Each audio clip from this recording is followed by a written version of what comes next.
Assalamualaikum teman-teman.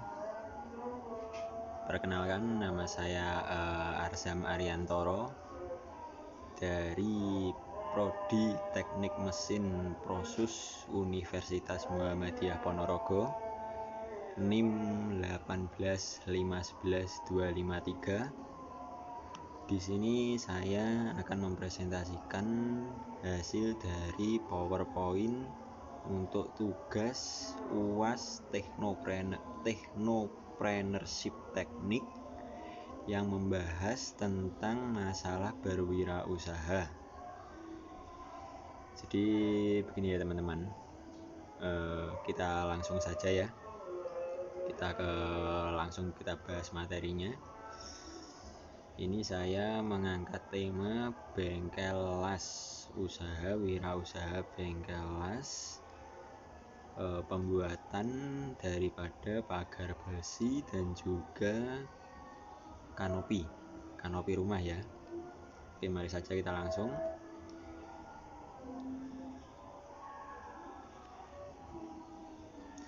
Ya, bengkel las, pagar besi dan kanopi. Ini tema saya untuk tugas UAS ini, wirausaha, membuka bengkel las, pagar besi dan kanopi. Kita lanjut. Ya, latar belakangnya kita itu menginspirasi ya orang tentang suatu konsep bisnis untuk lahan yang jarang ditempati atau istilahnya usaha yang jarang dilirik orang ya kan, agar dapat digunakan sebagai usaha yang profitable alias menghasilkan keuntungan yang besar gitu. Lanjut. Ya, tujuannya ini ya menciptakan lapangan pekerjaan, menjadi wirausaha sukses, membuat manajemen keuangan yang baik, mendapat profit yang besar. Selanjutnya, aspek untuk pemasarannya ya. Yang pertama itu segmentasi, yang kedua itu positioning, yang ketiga itu targeting. Kita lanjut ke bab selanjutnya. Ya, ini tentang segmentasi ya. Segmentasi, sebentar ya. Segmentasi ini kita mengajak seluruh lapisan masyarakat ya kan, untuk mengunjungi tempat usaha kita mulai dari kalangan bawah, menengah atau atas. Jadi tidak harus kalangan atas, tidak harus kalangan menengah, kalangan bawah pun juga bisa, karena usaha kita kita rancang sedemikian mungkin agar bisa bersaing dengan harga yang kompetitif. Selanjutnya ya, positioning. Dengan menciptakan image yang baik di mata konsumen, maka bengkel las yang kita dirikan bisa menjadi yang terbaik, terpercaya, dan berkualitas dengan harga yang pas. Selanjutnya, targeting. Memberikan tempat dan layanan after sales yang terbaik pada pelanggan di bengkel las kita dengan sebaik-baiknya. Untuk analisa SWOT ya, strength yang pertama strengthen atau kekuatan, yang kedua ada weakness atau kelemahan kita, tiga itu opportunity atau peluang, dan empat itu ada threat atau ancaman.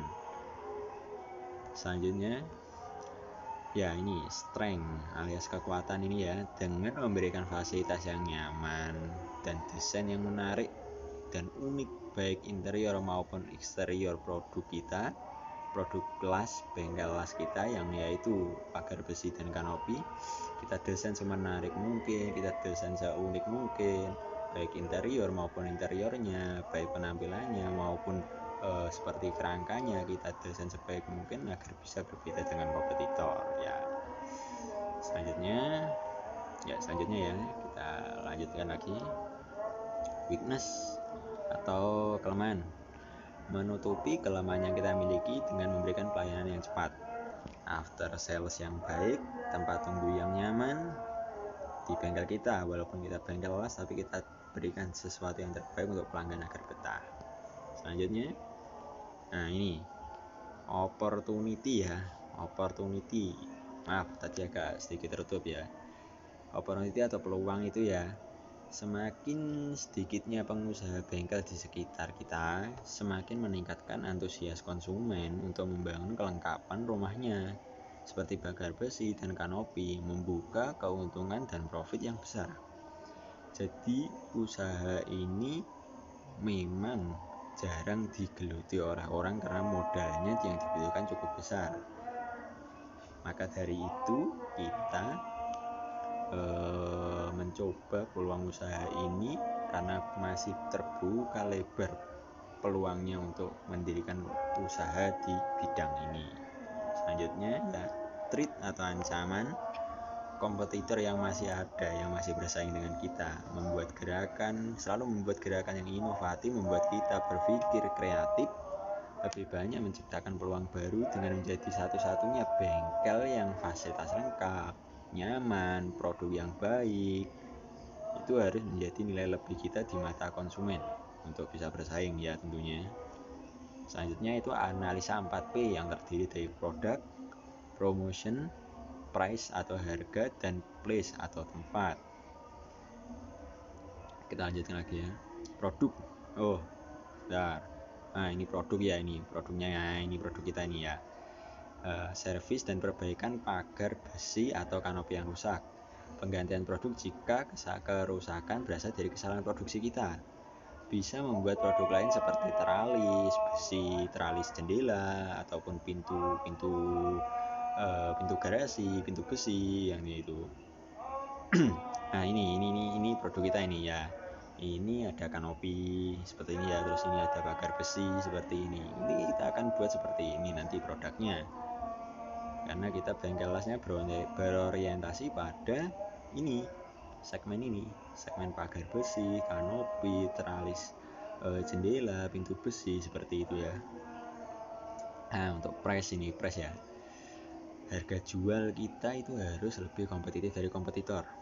Harga dipisah jadi 2. Kita selalu memberikan harga yang beda kepada member alias langganan kita, dan berbeda juga dengan orang yang baru beli dengan kita atau dengan harga reguler.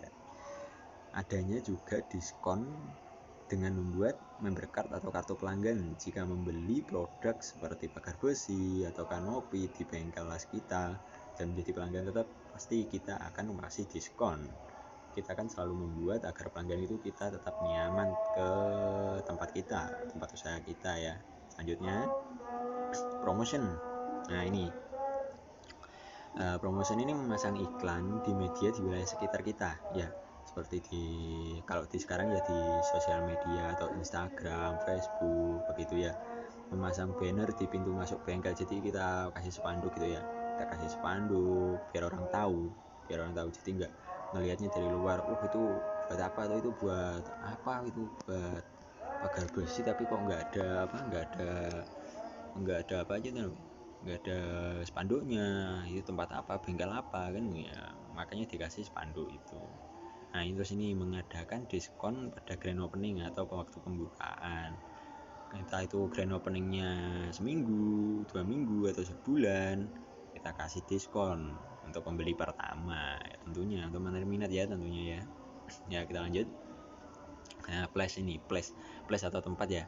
Place atau tempat ini kita harus strategis, mudah dijangkau, berada di perkotaan, lingkungan yang asri, nyaman dan aman, berada di pusat keramaian. Harus itu wajib. Nah ini operasional ini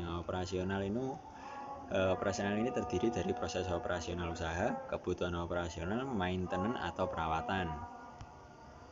Nah proses operasional usaha, rencana penjualan, penyediaan produk, pengawasan kualitas, dan customer service selalu harus kita perhatikan. Nah kebutuhan operasional ini perlu agar usaha kita yang kita rintis itu berjalan dengan lancar, karena tanpa kebutuhan operasional yang baik pasti usaha itu akan seret ya. Kebutuhan operasional mulai dari menyediakan segala kebutuhan agar operasional usaha berjalan dengan lancar. Itu yang terpenting, menyediakan tenaga terlatih dan profesional, atau karyawan kita haruslah orang yang sudah profesional, memberikan kesan yang baik dalam hal servis agar customer puas. seperti misalnya customer bertanya kepada kita atau bertanya tentang harga, kita harus menjelaskan dengan baik ya. Nah, selanjutnya maintenance atau perawatan ya ini. Jadi maintenance itu kita nggak hanya sekedar buat saja, kita juga punya maintenance atau perawatan jika sudah membeli produk dari bengkel kita, seperti melakukan perawatan alat bengkel secara berkala untuk menjaga performa alat-alat untuk dipakai bekerja agar tidak rusak saat dipakai bekerja ya. Terus menjaga dan merawat segala aspek operasional dan tempat usaha. Jadi tempat usaha dan operasionalnya kita harus rawat dan kita jaga. Dan ini melatih tenaga kerja untuk mencintai pekerjaannya. Jadi kayak agar timbul rasa bahagia di tempat yang kerja. Jadi karyawan kita itu harus merasa senang bekerja di tempat kita agar dia itu betah dan nyaman dalam bekerja ya. Nah, ini selanjutnya nih keuangan. Modal ya, modalnya itu mulai dari modal dana operasional, dana operasional, nilai investasi ya. Ini kalau saya kira-kira kalau membuat usaha ini itu perlu dana investasi sekitar 115 juta yang harus kita siapkan ya.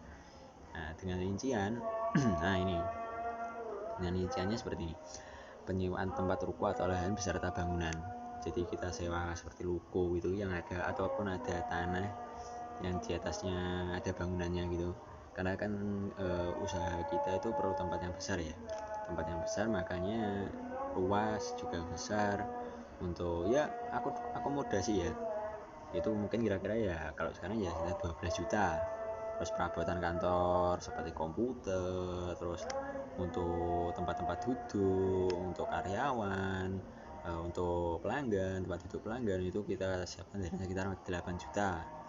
Untuk membeli peralatan dan perlengkapan operasional kita siapkan 25 juta. Untuk kendaraan operasional, nah ini kita carinya biasanya pickup bekas itu ya.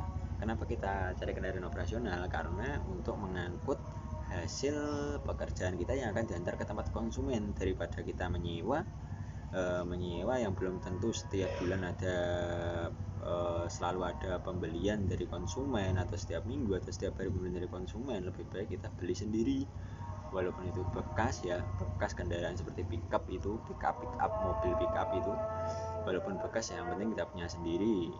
Maka disiapkan dana sekitar 35 juta itu bisa sudah dapat mobil pickup walaupun tahun tua. Enggak apa-apa. Nah, ini terus iklan dan promosi. Iklan ini kita kalau kalau misal di Instagram atau Facebook itu biasanya gratis ya. Kalau ada mau dipublis itu biasanya kan pakai biaya, seperti koran atau di majalah atau di surat kabar online itu kan ada biaya. Kita siapkan promosi untuk beberapa minggu atau beberapa bulan itu 3 juta. Nah, untuk pasokan bahan baku ini yang harus kita siapkan pro ya, ini sekitar 20 juta ini ya untuk bahan bakunya, seperti membeli pipa-pipa besi, membeli kawat-kawat besi, membeli tutupnya itu kanopi itu. Nah, itu kita beli itu untuk persiapan pasokan bahan baku. Nah, selanjutnya itu dana operasional. Nah, sisa dana yang tersisa dari semua itu 115 juta itu tinggal 12 juta. Nah, 12 juta itu kita jadikan modal utama yang kita simpan dalam kas. Dan semua dana yang kita butuhkan sudah terakomodasi di awal tadi, dan tersisa 12 juta ini yang kita masukkan ke dalam kas. Sekian dan terima kasih, matur nuwun. Link deskripsi akan dibuatkan setelah ini nggih. Matur nuwun. Sebelumnya saya pamit undur diri. Terima kasih sudah menyaksikan presentasi saya. Saya Arsa Mariantoro, mahasiswa Prosus semester 4 Universitas Muhammadiyah Ponorogo, mengucapkan sekian dan terima kasih. Wassalamualaikum.